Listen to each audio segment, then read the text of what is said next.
کے دور میں بابل پھر تباہ ہوا، کیونکہ خدا نے کہا تھا یہ کبھی آباد نہ رہے۔ خدا نے اس پر کیا کر دی؟ لعنت کر دی۔ اور خدا نے یوں نوح کی جو لعنت اس نے اپنے بیٹے ہام پر کی تھی وہ آج تک ان قوموں پر موجود ہے اور اب تک قائم رہے گی، کیونکہ خدا کا یہ فیصلہ ہے۔ اور نوح ایک نبی تھا جو خدا کا راست باز شخص تھا، اور جب لوگ راست باز لوگوں کو ستاتے ہیں تو جب وہ کسی پہ لعنت کر دیتے ہیں تو وہ قائم رہتی ہے، کیونکہ خدا نے انہیں کیا کیا ہے؟ مقرر کیا ہے۔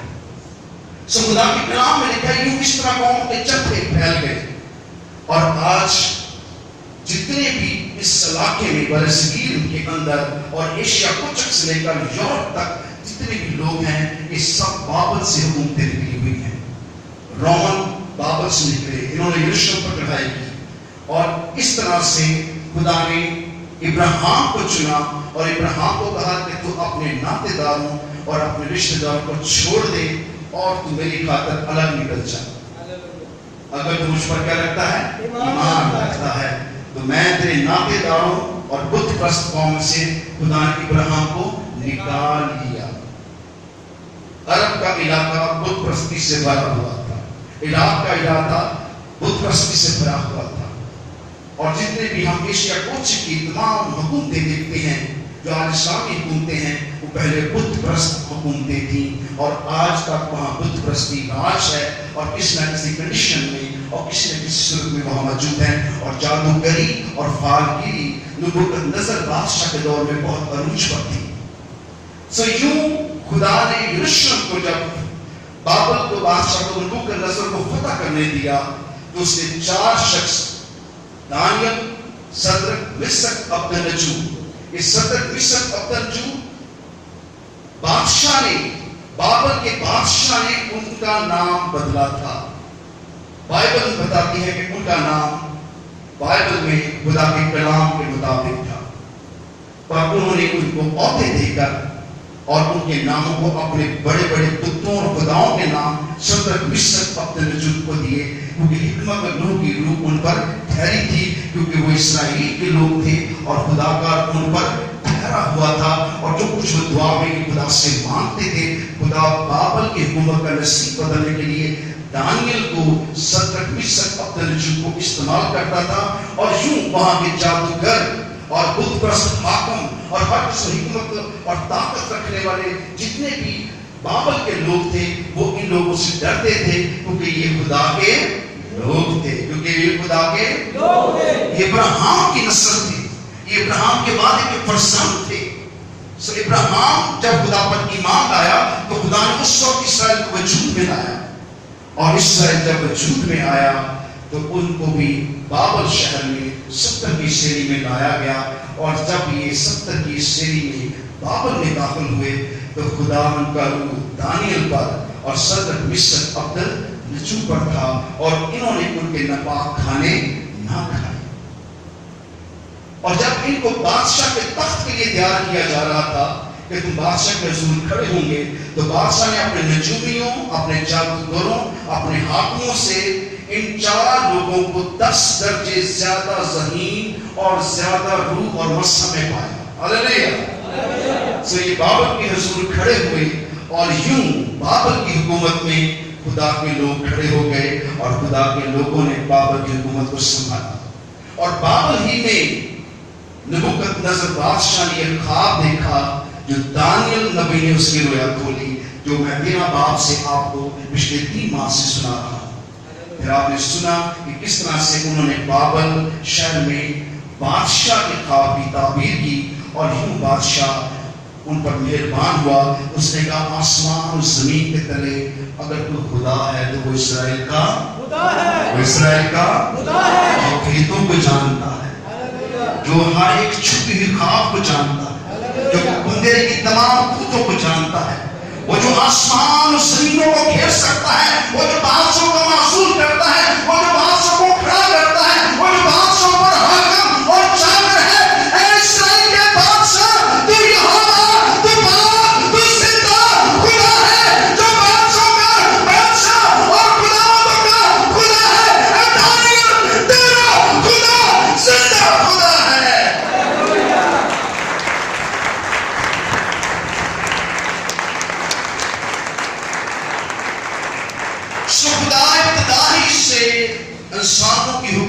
بادشاہی کرتا ہے.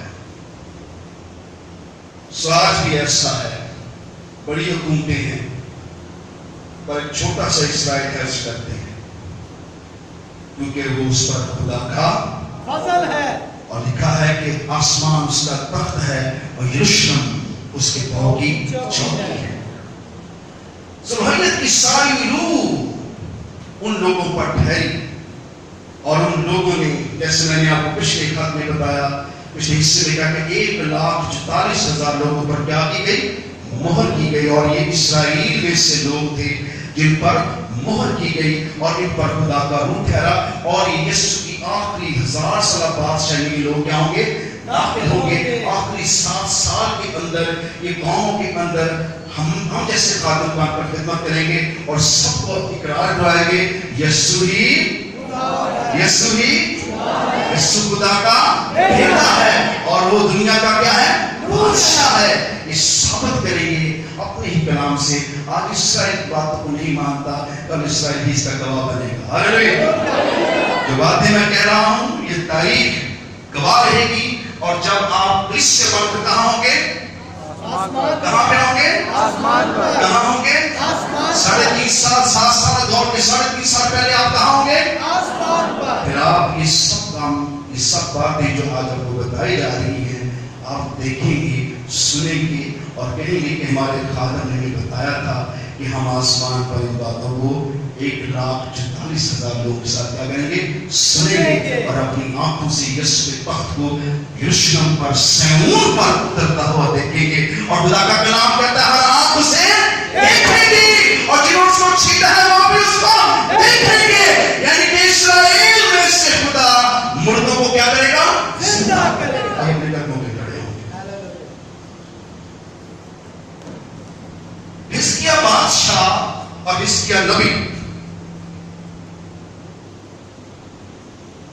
حزقیہ نبی کو خدا نے کہا کہ میں تجھے ایک ایسی جگہ بتا رہا ہوں جہاں ہڈیاں ہی ہے، خستہ اور کمزور ہڈیاں جو مدتوں سے، سالوں سے، صدیوں سے، نوح کے دور سے پہلے اور نوح تک، آدم کے دور سے لے کے نوح تک اور نوح کے دور تک آخری بادشاہی تک جتنے لوگ مسیح یسوع میں مرے ہیں اور جتنے لوگ یہوہ پر ایمان رکھتے ہیں، اسرائیل کی قدوس پر ایمان رکھتے ہیں، اس نے کہا ان ہڈیوں پہ کیا کر؟ حکومت کر. کیا یہ ہڈیاں زندہ ہو سکتی ہیں؟ اس نے کہا بادشاہ اے خداوند تو جانتا ہے. خدا نے وہاں واضح کیا، اس کے نام کو پڑھیں اس کے 44 باب. اس نے کہا یہ ہڈیاں اسرائیل ہیں، یہ وہ مردے ہیں جنہوں نے میری عبادت کی ہے، یہ وہ مردے ہیں، وہ یہ نبیوں کی وہ ہڈیاں ہیں، یہ وہ پرستش کرنے والی روحیں ہیں، یہ وہ خاندان ہیں جو میرے حضور جھکتے تھے، یہ وہ لوگ ہیں جو میری عبادت کرتے تھے، یہ وہ بادشاہ ہیں جو قوم کی نسل اور نسل سے پیدا ہوئے ہیں. آج رات اور کھاپ ہے اور میں ان کا زندہ خدا ہوں اور میں آج دنیا کو بتا دوں گا کہ میں ہی زندہ خدا ہوں. خدا کے کلام میں لکھا ہے جب اس نے ہڈیوں پر نبوت کی اور لکھا ہے کہ پوری وادی میں کیا ہوا؟ شور ہوا. کن کا؟ کن کا؟ اور ہر ایک جوڑ جوڑ سے جا لگا. ہاللیلویا. کیونکہ جب خدا کا نام کرتا ہے تو بند بند ہڈی گودے میں کیا آتی ہے؟ زندگی آ جاتی ہے. جب ہڈیوں کا شور سنا اس نے کہا خداوند جب میں نے تیرے نام کا بارہ تبھی نبوت کی اور ہڈیوں کا شور سنا، یہ آپس میں ایسے ٹکرائی جیسے کبھی جدا نہ ہوئی تھی اور ان میں ایسی طاقت آئی کہ کبھی فنا نہ ہوئی تھی. سو خدا کے کلام میں لکھا ہے اس نے کہا پھر ان پر نبوت کر تاکہ ان پہ چمڑا کوشش چڑھائے، کیونکہ میں ان کا زندہ خدا ہوں. اس نے کب کہا کہ وہ مردوں کا خدا ہے؟ زندوں کا خدا. وہ کون سا خدا ہے؟ زندوں کا خدا. وہ کون سا خدا ہے؟ زندوں کا خدا. کون سا خدا ہے؟ زندوں کا. اگر میں وہاں پر بتاتے کیسے کہ وہ کون سا خدا ہے؟ زندوں کا خدا. وہ کون سا خدا ہے؟ زندوں کا. ابھی اچھل کے کہیں گے وہ کون سا خدا؟ زندوں کا خدا ہے. اس لیے ہمیں اچھلنا آج کون سا دن ہے؟ عید کا ہاللیلویا، کون سا دن ہے؟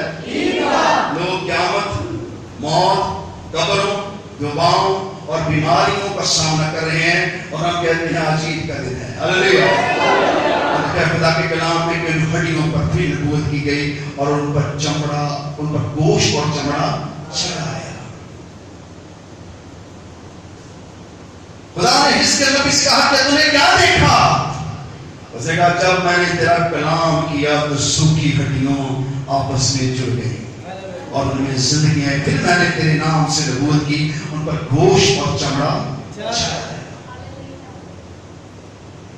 اس نے کہا یہ زندہ ہو سکتے ہیں؟ اس نے کہا خداوند تو ہی جانتا ہے۔